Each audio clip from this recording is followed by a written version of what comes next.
Vale, pues vamos a pasar a lo que es la estructura de la Constitución española.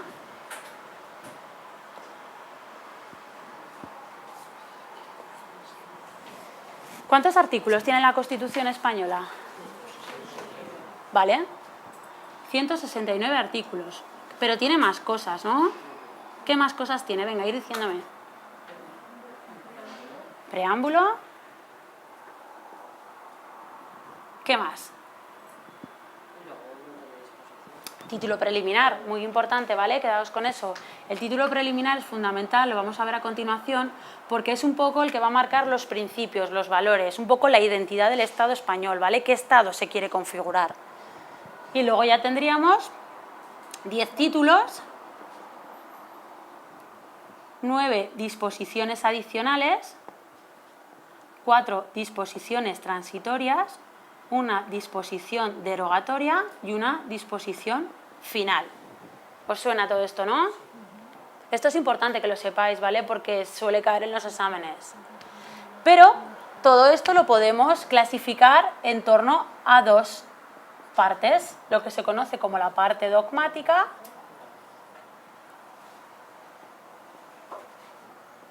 y la parte orgánica.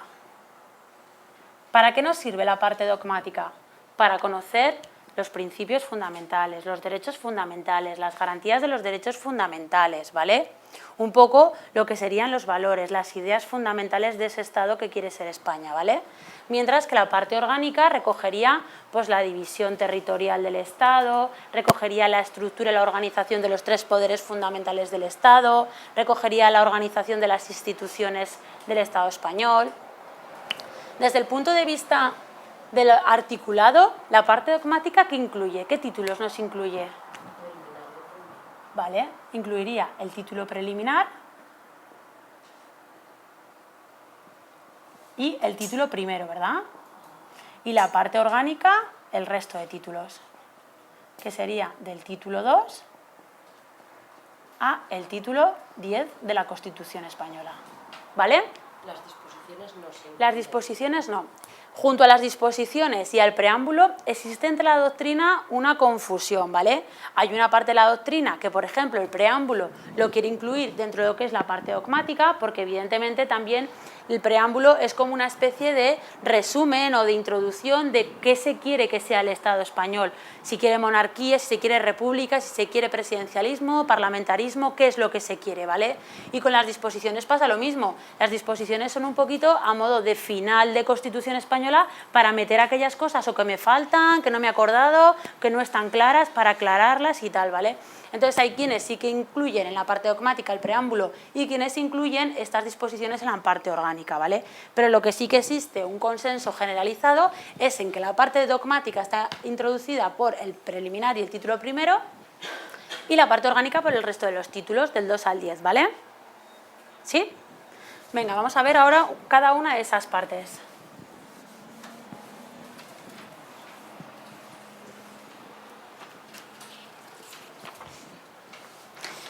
Vamos a hacer una mención breve a lo que es el preámbulo.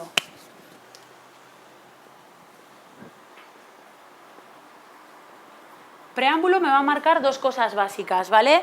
La primera de ellas, ¿quién o qué autoridad es la que ha generado la Constitución, ¿vale? C, ¿vale? En mayúscula, Constitución española. Y por otra parte, ¿qué valores persigue ese Estado, ¿vale? Un breve inciso, chicos. ¿Sabéis la diferencia entre los valores y los principios? ¿Os suena? ¿Sí? ¿Cuáles son los valores superiores del ordenamiento jurídico y dónde están regulados? ¿Valores? ¿Qué artículo regula los valores superiores del ordenamiento jurídico español? El 2, ¿vale? El artículo 2 es el que nos regula los valores superiores del ordenamiento jurídico español. Son 4, venga. ¿Quién me ayuda?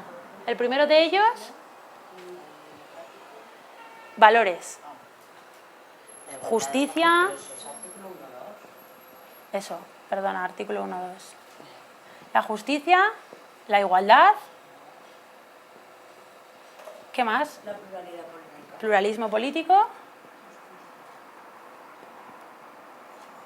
libertad. Vale, y la libertad.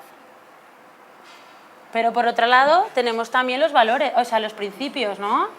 ¿Dónde están los principios? ¿9 qué? 9.3. ¿Vale? Súper importantes estos dos artículos, por favor, que son...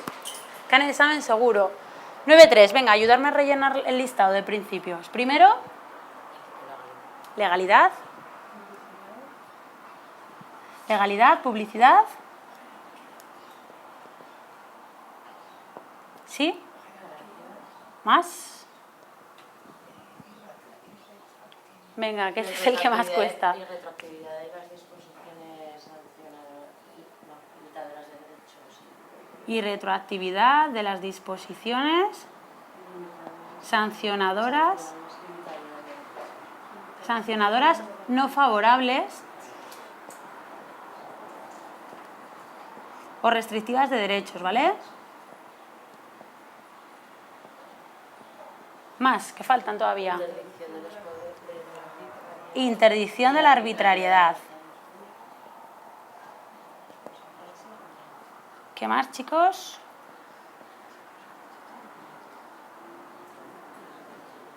¿Más? Por el fondo, no me echéis una mano, que estáis muy callados. Responsabilidad. Y seguridad. ¿Vale? Dudas que tenéis a menudo con dos de ellos. Y retroactividad. Y interdicción, ¿vale? Son, parece, los que más a confusión os llevan. Vamos a empezar por el más fácil, interdicción de la arbitrariedad. ¿Qué quiere decir? Que los poderes públicos siempre que actúen tienen que respaldarse bajo la ley. Exacto, no puede haber una arbitrariedad. La palabra interdicción la podemos sustituir por prohibición y sería prohibición de la arbitrariedad. ¿Por qué? Porque además esto está totalmente unido con el principio de legalidad. ¿Por qué está prohibida la arbitrariedad a los poderes públicos? Porque existe un principio de legalidad que marca qué procedimientos hay, qué trámites hay que seguir, cómo hay que actuar, qué plazos, quién es el competente, quién resuelve, ¿vale? Entonces, está totalmente limitada la actuación a los poderes públicos. Difícilmente se puede dar una situación arbitraria. ¿Por qué? Primero, porque está prohibida y segundo, porque existe un principio de legalidad, ¿vale? El segundo de los principios es el de la irretroactividad de las disposiciones sancionadoras no favorables o restrictivas de derecho. Por partes. ¿Irretroactividad qué quiere decir? Que no podemos echar la vista atrás, ¿vale? Es decir, hoy, 30 de mayo, se aprueba una determinada normativa. Esa normativa va a regular todas las situaciones que surjan a partir de este día. No podemos coger una normativa de 30 de mayo de 2011 y aplicarla a una situación de 1995, ¿vale? Pero tiene que ser además una disposición que sea sancionadora no favorable, por una parte, o restrictiva de derechos. Es decir, imaginaos una persona que cometió un delito en el año 1996, ¿vale? Y se le sancionó con pena de cárcel de 15 años. Imaginaos que ahora, 30 de mayo de 2011, aparece una normativa que en vez de con 15 años de cárcel, se le castiga con 30, por la misma situación. ¿Se podría echar marcha atrás y aplicar a esa persona esta nueva normativa? No. Primero, ¿por qué? Porque hablamos de la irretroactividad de las leyes, pero en segundo lugar, no de todas las leyes, sobre todo de aquellas que son disposiciones sancionadoras no favorables, o lo mismo, o restrictivas de derechos, o que en vez de sancionarle con una pena más gravosa de privativa de libertad, se le sanciona con la restricción de alguno de sus derechos fundamentales, ¿vale?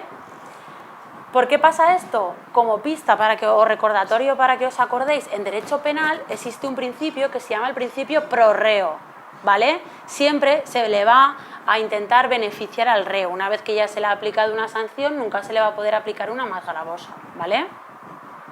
Por tanto, irretroactividad de las disposiciones sancionadoras no favorables. El Código Civil, por otra parte, establece que todas las leyes van a ser irretroactivas, pero salvo que se establezca lo contrario en ellas. Es decir, una ley puede ser retroactiva, puede aplicarse a situaciones anteriores, siempre y cuando lo disponga en su propia ley, ¿vale? Es decir, aparecerá una cláusula en la que diga esta ley entrará en vigor y se aplicará a todas las situaciones a partir de tal día, pero también se retrotraerá a situaciones que hayan sucedido años anteriores, ¿vale? Por tanto, como regla general, irretroactividad de las leyes, salvo que establezcan lo contrario, ¿vale? Y dentro de las que supongan una sanción que no sea favorable o que nos restrinjan los derechos, siempre irretroactivas, ¿vale?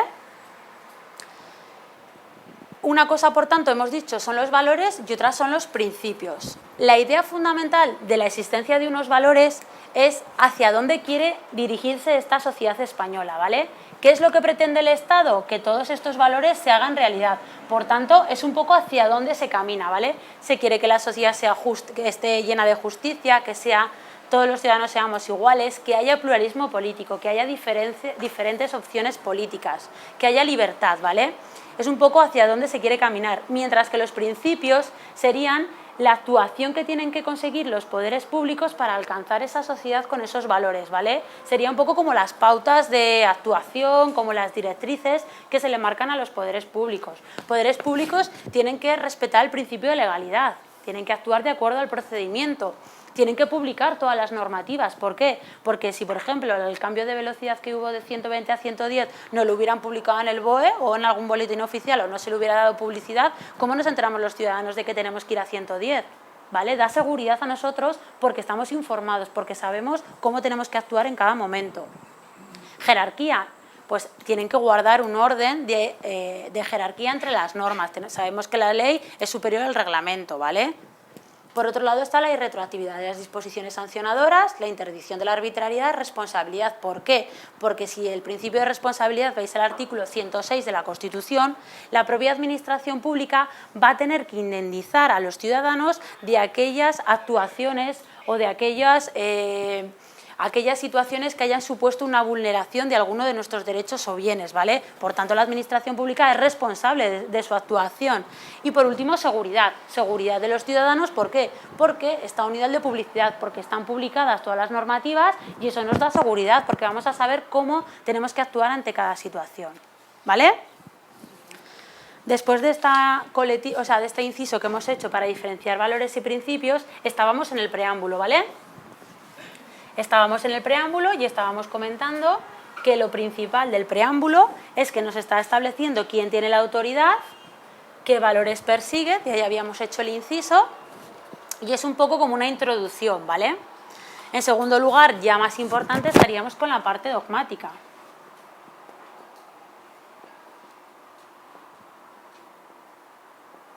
Parte dogmática que hemos dicho que estaba introducida por el título preliminar y el título primero, ¿vale? Centrándonos en el título preliminar. ¿Qué cosas nos podemos encontrar en el título preliminar?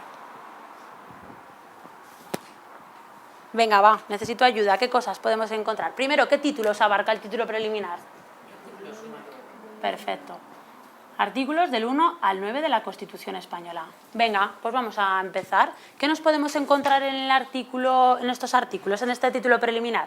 La configuración del Estado español, ¿vale? ¿Qué tipo de Estado español tenemos? Muy bien. Configuración del Estado, que en el caso español es un Estado social y democrático de derecho. Pongo las siglas, ¿vale? Claro, si tenemos que el sustantivo Estado es acompañado por 3 adjetivos diferentes, es porque cada adjetivo tendrá un significado y querrá decir algo, ¿vale? Por una parte nos está diciendo que es un Estado social. ¿Qué quiere decir que es un Estado social? Que es un Estado que se preocupa por la sociedad, que intenta establecer políticas públicas, medidas sociabilizadoras, que se preocupa por 3 pilares fundamentales de la sociedad, como es la sanidad, la educación, las pensiones, la dependencia, ¿vale? Es un Estado que vela por satisfacer los intereses generales de su ciudadanía. Estado social democrático. ¿Democrático en qué sentido? En que permite a los ciudadanos participar en la vida política. ¿Cómo? Pues, por ejemplo, el artículo 105 de la Constitución española es fundamental, porque es el que permite a los ciudadanos participar en la elaboración, en los procedimientos administrativos, por ejemplo. Otra forma de participación que tenemos los ciudadanos, el referéndum. ¿vale? Sería otro ejemplo de cómo participamos los ciudadanos en la vida política. Y por último, Estado de Derecho. Estado de Derecho que guarda íntima relación con el principio de legalidad. ¿Por qué? Porque es un Estado en donde todos los procedimientos están regulados por una ley, ¿vale? De derecho, ¿por qué? Porque todo se rige por un procedimiento y ese procedimiento viene marcado por una ley, ¿vale?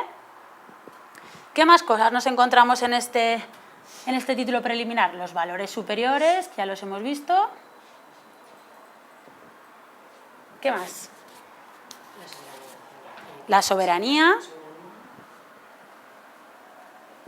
Soberanía que reside en el pueblo español y de él surgen los poderes, ¿vale? Un inciso que quería hacer que se me ha olvidado. Los valores superiores hemos dicho que son la justicia, la libertad, la igualdad y el pluralismo político, ¿vale? Dentro del valor superior de la igualdad sí que conviene diferenciar, porque suele caer en los exámenes, lo que se conoce como igualdad formal y material. Venga, que estás de punto. ¿Qué es la igualdad formal? ¿Dónde aparece? ¿Dónde la vemos? O si queréis la otra, que es la igualdad material. ¿No os suena, chicos? La igualdad formal quiere decir el texto que lo regula, el texto que lo refleja, el texto que lo recoge. ¿Qué texto es el que lo recoge? El artículo 14 de la Constitución, ¿vale? Si hay un artículo fundamental en la Constitución española, ese sin duda es el artículo 14, la igualdad de todos los ciudadanos ante la ley, ¿vale? Con independencia, religión, raza, sexo, etc., ¿vale? Pero ¿qué pasa? Que eso solamente es formal, dijéramos que eso solamente está reconocido. Necesitaríamos algo que le empujara, que le hiciera que en la práctica eso realmente tiene lugar. ¿Dónde está eso? Lo tenemos en el artículo 9.2.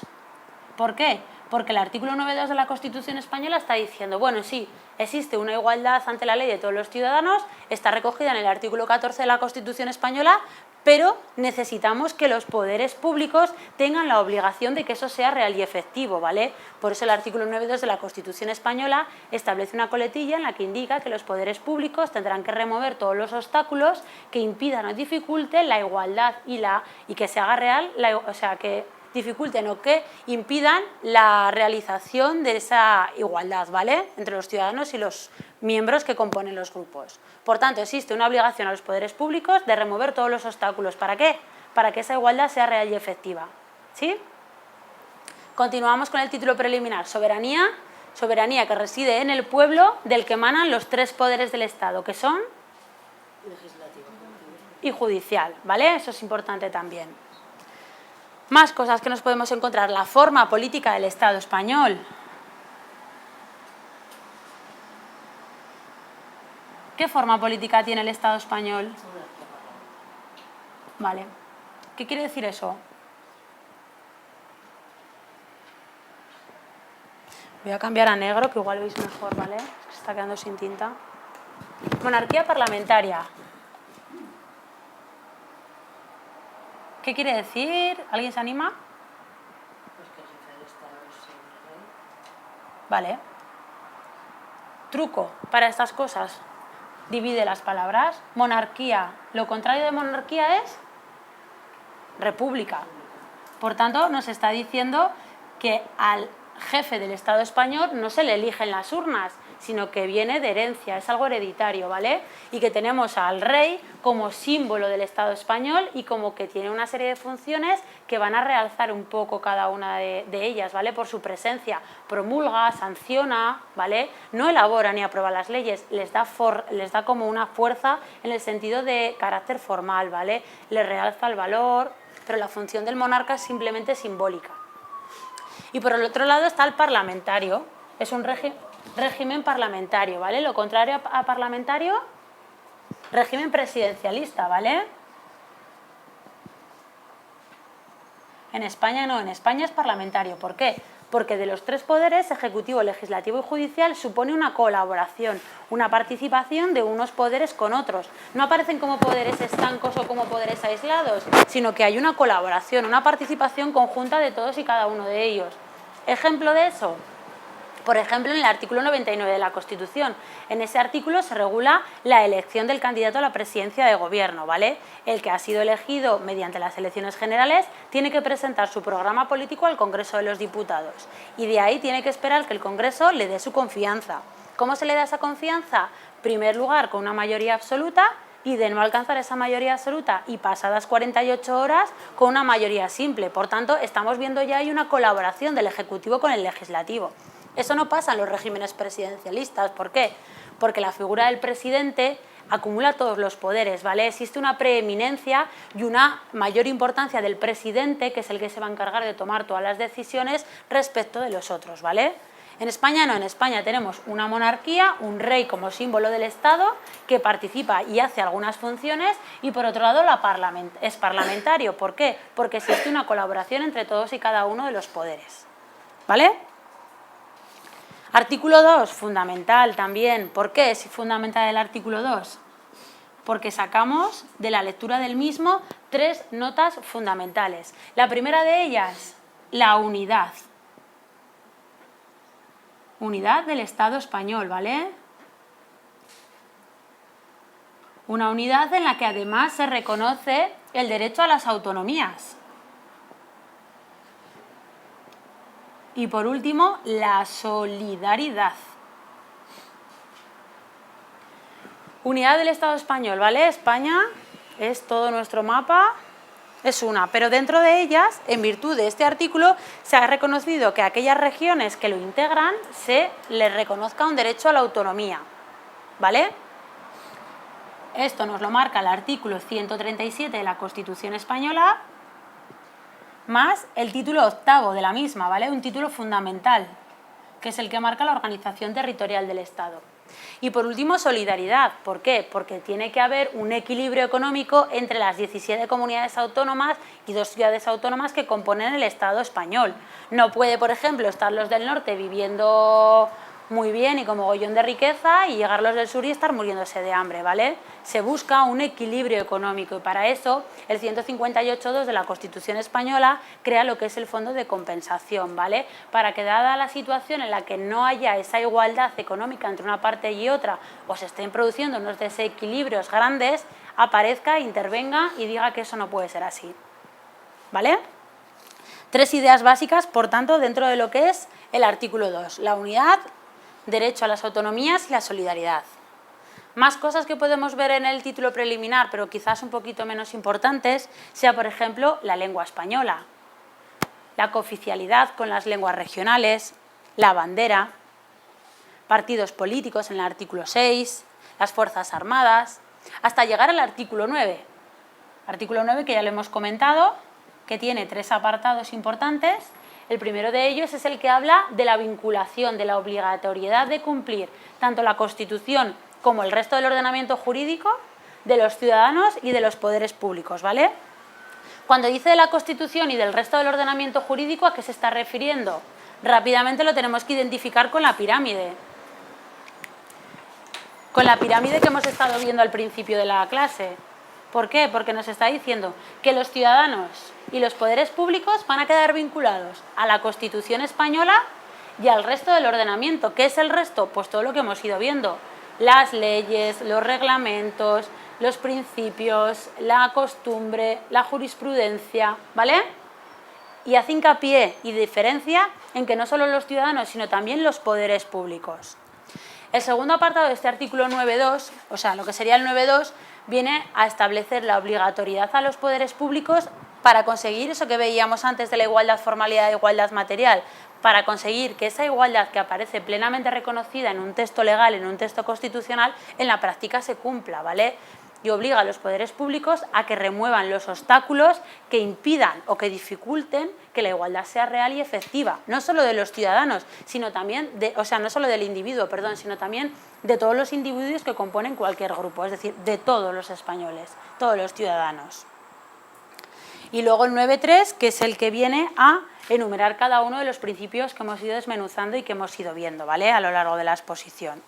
Principio de publicidad, seguridad, responsabilidad, jerarquía, irretroactividad, interdicción, ¿vale? Junto a ello, estábamos diciendo que la parte dogmática estaba incluida o estaba estructurada en torno al título preliminar y, por otra parte, perdonad que escriba en colores diferentes, ¿vale? No os lleva a confusión, que es lo mismo, más que nada porque así lo veis mejor. Junto al título preliminar, luego estaría el título primero, ¿vale? Porque hemos dicho que son los que componen la parte dogmática.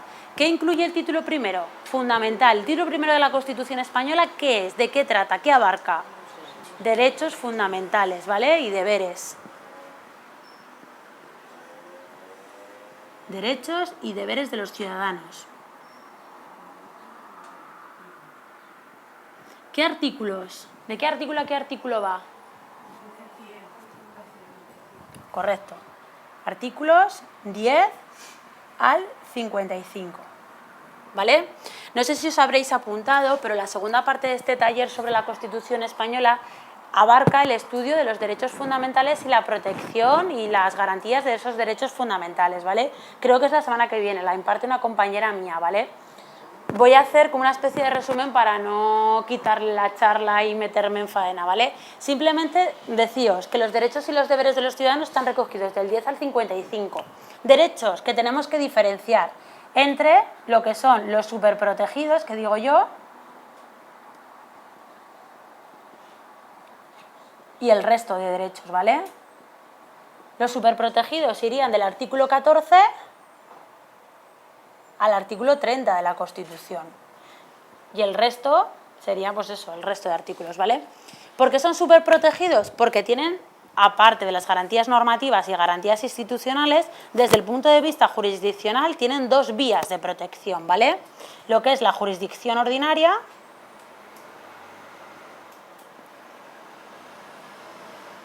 y, una vez agotadas todos los recursos de la jurisdicción ordinaria, la extraordinaria. ¿Cómo es esta jurisdicción extraordinaria? Pudiendo acudir en amparo ante el Tribunal Constitucional, ante el TC, ¿vale? El resto solamente tendrá la jurisdicción ordinaria, ¿vale? ¿Sí?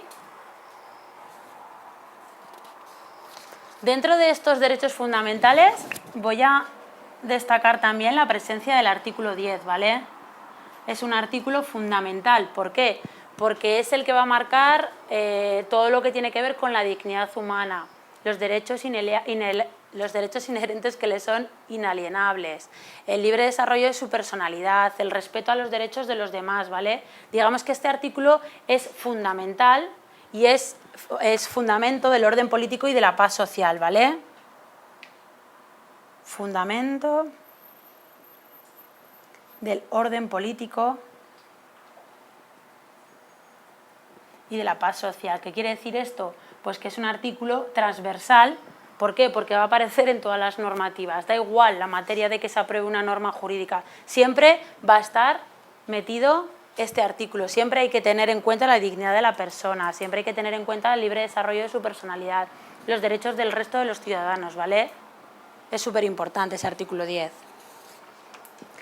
Acabábamos de ver la parte dogmática y ahora vamos a ver la parte orgánica, ¿vale? ¿Seguís un poco lo que es la estructura de la Constitución, chicos? Si no, más o menos.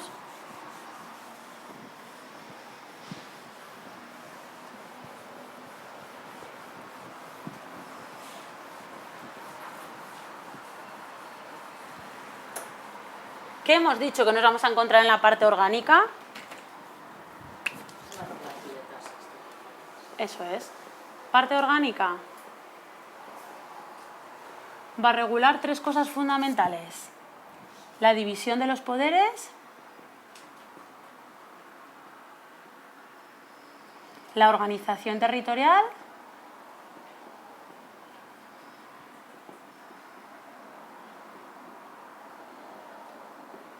y, por último, instituciones y reforma, ¿vale? Eso fundamentalmente. Y todo ello viene recogido de los títulos 2 al título 10 de la Constitución española, ¿vale? El título 2, que será el de la Corona, título 3, el de las Cortes Generales, título 4 del Gobierno y la Administración, Título quinto, y muestra de ese parlamentarismo que veíamos anteriormente, son las relaciones entre el Parlamento y el Gobierno. El sexto, el Poder Judicial. Séptimo, Economía y Hacienda. Octavo, Organización Territorial del Estado, fundamental. Este título, súper importante. ¿Por qué? Porque es el que determina que España se haya constituido en un mapa de comunidades autónomas, 17 comunidades autónomas y 2 ciudades autónomas. ¿Qué vías de acceso a la autonomía existen? ¿Cómo se elaboran los estatutos? ¿Qué estructura tienen que tener? ¿Qué contenido mínimo? ¿Cómo se modifican estos estatutos? ¿Qué competencias tiene el Estado? ¿Qué competencias las comunidades autónomas? ¿Vale? Fundamental el título octavo. Título 9, el Tribunal Constitucional. Podéis plantearos aquí decir, bueno, estamos ante un tribunal, ¿por qué no está dentro del Poder Judicial, no? Porque el Poder Judicial son juzgados y tribunales. Pues el constituyente ha querido dar una importancia fundamental al título constitucional, lo ha sacado del Poder Judicial y le ha dado su propio título, ¿vale? Para marcar la diferencia. El Tribunal Constitucional no forma parte del Poder Judicial, ¿vale? Existe conflicto entre las doctrinas, hay quienes lo entienden como un órgano jurídico, quienes lo entienden como un órgano político, ¿vale? La cosa es que está en un título separado, diferente, título noveno. Y por último el título 10, que es la reforma constitucional y que es la última parte de la sesión, ¿vale? Que vamos a ver a continuación.